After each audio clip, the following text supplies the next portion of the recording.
Today we're going to trace the unbelievable life story of Osama bin Laden. It's a journey that starts with almost unimaginable wealth and ends with him orchestrating global terror. A story that, no exaggeration, completely reshaped the 21st century.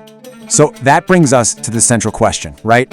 How does a man born into a massive construction fortune, a guy who had every privilege you can possibly imagine, become the architect of 9/11 and the most wanted man on the planet? That's the puzzle we're going to unpack. All right, to really get this, we're going to follow his path step by step. We'll start with his privileged upbringing, and then look at that huge ideological turn towards radicalization. We'll see how he built a global jihad, how he declared war on America, and how he became the target of this massive worldwide manhunt, and finally, what kind of violent, fractured legacy he left behind. Okay, let's start at the very beginning, with his youth. We're talking about a world of construction empires, private jets, and elite universities. Osama bin Laden was born in 1957, and he was born into just incredible wealth. His father, Mohammed, was the founder of the Saudi bin Laden Group, a construction powerhouse with really deep ties to the Saudi royal family. Now, despite all that wealth, he grew up in a very conservative, very religious home.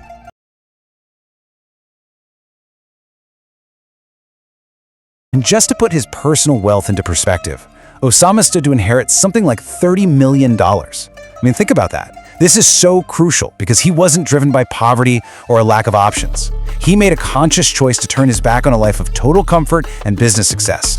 And, his education absolutely matched his status. He went to elite schools, he even took an English course at Oxford, and he studied economics and business at King Abdulaziz University. On paper, it looked like he was being perfectly groomed to just step right into the family empire. So, what happened? What went wrong? This brings us to his road to radicalization. This was the ideological turning point that changed absolutely everything. Well, during his university years, bin Laden got really drawn to this idea of pan-Islamism. It's basically the belief that all Muslims should be united under one single Islamic state, a caliphate. And a huge part of that idea is being in direct opposition to Western influence in the Middle East. A massive influence on his thinking was an Egyptian scholar named Syed Qutb. Qutb argued that jihad, or struggle, wasn't just justified, he said it was necessary to overthrow secular governments, create a new caliphate, and impose super strict Sharia law. And this wasn't just some abstract idea he read in a book. The connection was way more personal than that. Syed Qutb's own brother, Mohammed, was a professor at bin Laden's university at the exact time he was a student there. So these radical ideas were literally all around him. And you can see on this timeline just how quickly that ideology turned into action.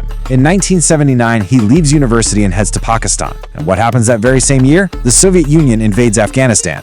For him, this was a call to arms. He joins the Mujahideen to fight the Soviets, and by 1988, he's a co-founder of his very own organization, Al-Qaeda. Okay, so now we see how this experience in Afghanistan starts to forge a global jihad.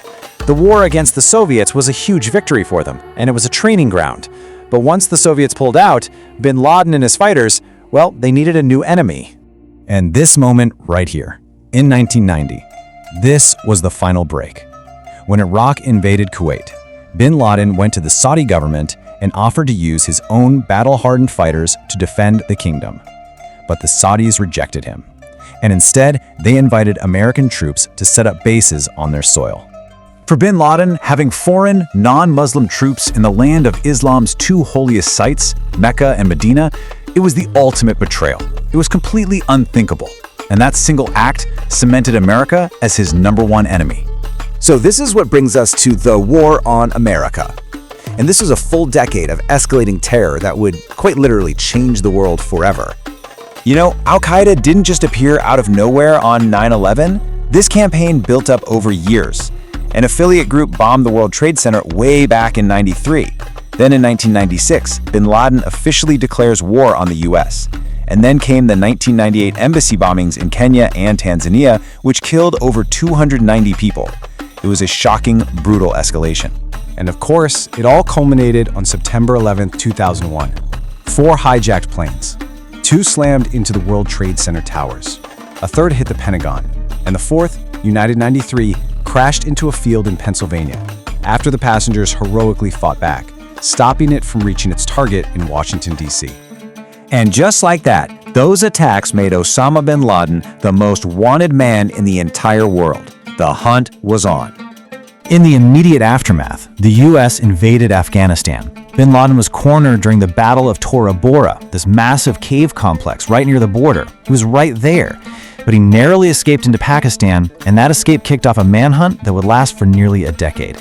The end finally came in May of 2011 with a mission called Operation Neptune Spear. It all came down to a few key steps. US intelligence tracked one of his most trusted couriers, which led them straight to a mysterious compound in Pakistan.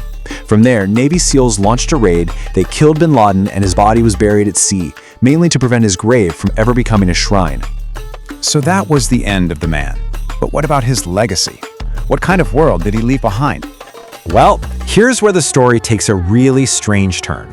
By the time he was killed, a funny thing was happening. Al-Qaeda was actually being overshadowed. Newer, even more extreme groups like the Islamic State or ISIS were on the rise. And incredibly, they looked at Al-Qaeda and thought they were too modern.